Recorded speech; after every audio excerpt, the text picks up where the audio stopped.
Patterson Foundation strengthens people, organizations, and communities by focusing on issues that address mutual aspirations, foster wide participation, and encourage learning and sharing. Each day, each one of us goes beyond the blog. Join the journey. Welcome to the Patterson Foundation's podcast. Hi, I'm Kiarra Louis, Initiative Support Coordinator with the Patterson Foundation, and your host today, looking further into the Patriot Plaza initiative as we approach its 10th anniversary. To help me do that is Victoria Finley, a consultant with the Patterson Foundation, who focuses on outreach and stewardship for the beautiful Patriot Plaza at the Sarasota National Cemetery. Victoria, welcome to the podcast. It's delightful to be here, Kiarra. Thank you very much. You know, I think we need to start off from the very beginning, Victoria, because many people who may be listening to this podcast may be still unfamiliar with the Patriot Plaza. What is Patriot Plaza and why should our community care? Yeah, of course. So for a lot of the years that Patriot Plaza has stood as a beacon of peace and reflection at the Sarasota National Cemetery off of State Route 72 east of 75, it was quiet because there wasn't much development east of 75. Well, all that is changing in the last several years. So more and more people are heading east of 75 and recognizing two things. One, that the Sarasota National Cemetery is actually located in our county in a gorgeous piece of property out on the Florida prairie. And in the middle, in the heart of Sarasota National Cemetery, sits this, what I'd like to call peaceful giant. It is Patriot Plaza, which covers approximately 80,000 plus square feet. It has just a uniquely beautiful amphitheater, glass panels that provide shade for its guests. It is what I would consider, when asked, a world-class outdoor American military history museum. And it is a gift not only to the nation, but to the Sarasota National Cemetery and the Veterans Affairs, Department of Veterans Affairs, and to our county and our community at large. Thank you. What a beautiful overview to kind of get us started. If you didn't know about Patriot Plaza, now, thanks to Victoria's overview, I hope you have a better idea of what it is. But I do remember, Victoria, when you first joined TPF, you were given a tour, and I'd love for you to share your experience in case someone hasn't been on a tour yet and they're kind of wondering, what should I expect? So touring the plaza is, I think, multi-layered. If you only visit the plaza one time, it is an impactful one-time experience. If you visit the plaza on multiple occasions, then the depth, the breadth, the length, and the height of the experience deepens and broadens and takes you places inside of your heart and soul that maybe you didn't experience on a first purview. So I have personally been watching the Patriot Plaza sprouting from the earth at its very beginning, because my father was laid to rest, very first internment in 2009 at the Sarasota National Cemetery. And where he rests is directly north of the entrance. It's right across from the entrance of Patriot Plaza. And so when they first started construction, I think really breaking ground might have been around 2012. We saw it sprout out from nothing. I read a little bit about it in the paper. So my mom and I had actually a construction view tour first of Patriot Plaza, watching it come up from the ground and be developed over a couple of years. And then of course I was blessed to be involved with the dedication back in June 2014. And that was such an exciting dedication to the country, to the community, to have Patriot Plaza gifted to us by the Patterson Foundation. And then over the years, visiting, and now coming full circle around, a good 10 years later, here I am with the privilege of being involved with the initiative, the continuing legacy, one of the first 9 legacy initiatives is Patriot Plaza, and being involved with that, revisiting from the perspective of the Patterson Foundation's Heart to Gift, the impact over 10 years in the community, and what it means to me today. And it is deep. and it is wide, and it is meaningful. I think you touched on perhaps maybe a misconception that people may have about Patriot Plaza, that it's only for people who are currently in the military or have family in the military, or people who may have their loved ones resting at the Sarasota National Cemetery. Who is Patriot Plaza meant to be for? As any museum would be, it is open to all. In this case, it's a gift. So it's complimentary, it's there for all, open from sunrise to sunset each day at the Sarasota National Cemetery.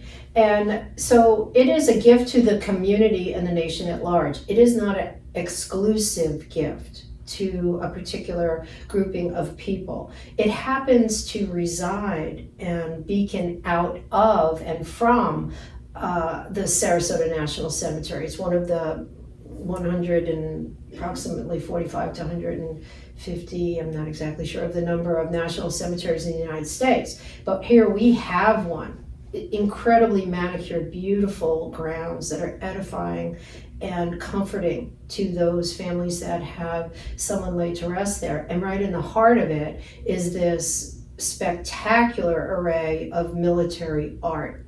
And it is for one and all, because the mission or the legacy, impact, the broad overview and the purpose of Patriot Plaza is very, very simple. It's to honor veterans and their service. It's to inspire patriotism, one and all, and to embrace the freedom that we enjoy because of the sacrifices of the veterans and the veterans' families over the centuries, all the way back to the Civil War. Thank you for emphasizing that point, Victoria, just so that the community knows that it's not an exclusive gift, but it's a gift for all to benefit from it. Although it may be hard for many to believe, especially if you were at the dedication ceremony, Patriot Plaza was dedicated and donated to the National Cemetery Administration on June 28, 2014. We're approaching 10 years of Patriot Plaza. When I watch it, what I would like to say instead of age, when I watch it patina, it's taking a glow. It's no longer brand spanking new.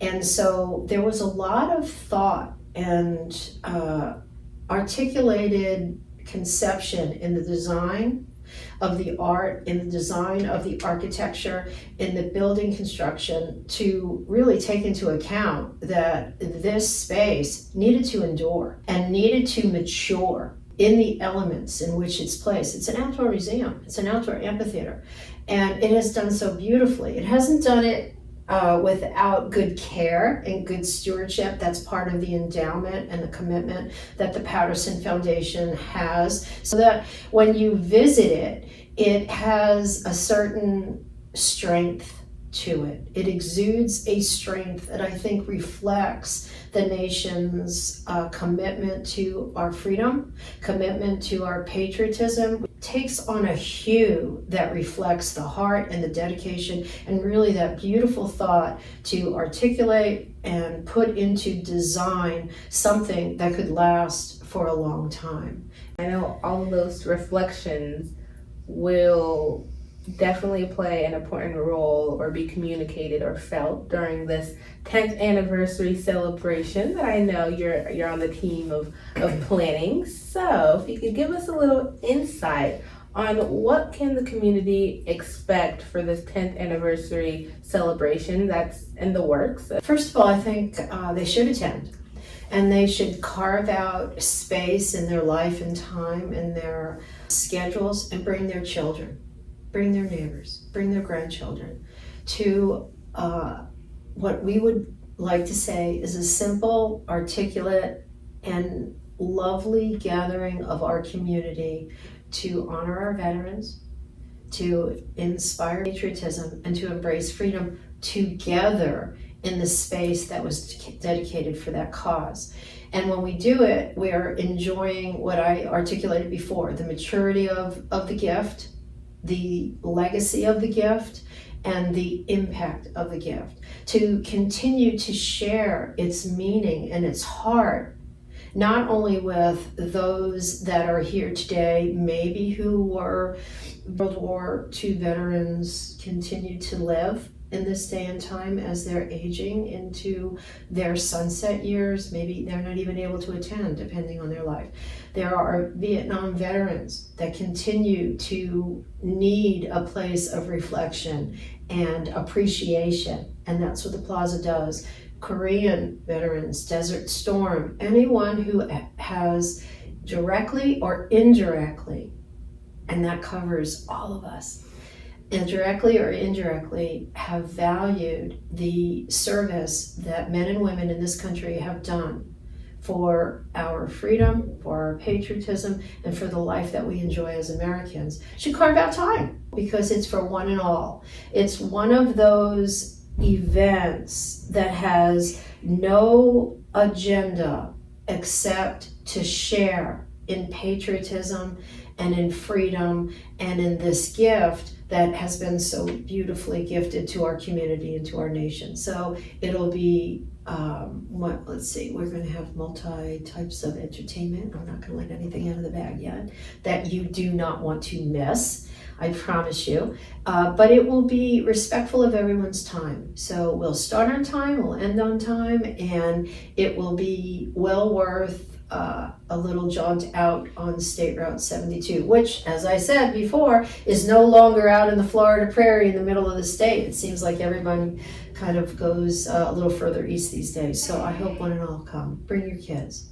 And remind us again, Victoria, the date and time and the place, so people can already save the date in their mind. The 2nd of March. March 2nd on Saturday, and it is located at the Sarasota National Cemetery out on State Route 72, just east of I-75, heading east. And our prelude will begin at 10:30 a.m.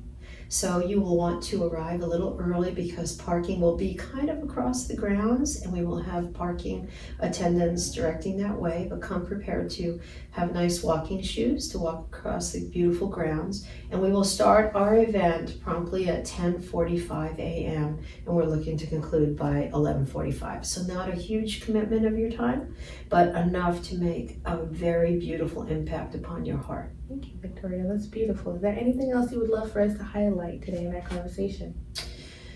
I just personally want to thank the Patterson Foundation leadership, Ms. Jacobs and the board of directors, for their incredible vision to gift something so entirely unique to honor our country's veterans and their families in such a way that all can come and embrace their freedom and be inspired to be patriotic. And whatever that means to them, however they may cover our military, especially our active military men and women, in their thoughts and lives. I hope that Patriot Plaza is a catalyst for that. Their experience at Patriot Plaza will catalyze more thoughtful remembrance, prayer for some people, and just kindness towards those military families that really do make a remarkable commitment to serve our country and to provide for our freedom. Victoria, thank you for joining me today and sharing your perspective, your insights, your experience on Patriot Plaza. We look forward to the 10th anniversary celebration event, and we look forward to seeing all our listeners there as well. Listeners, thanks for joining us beyond the blog.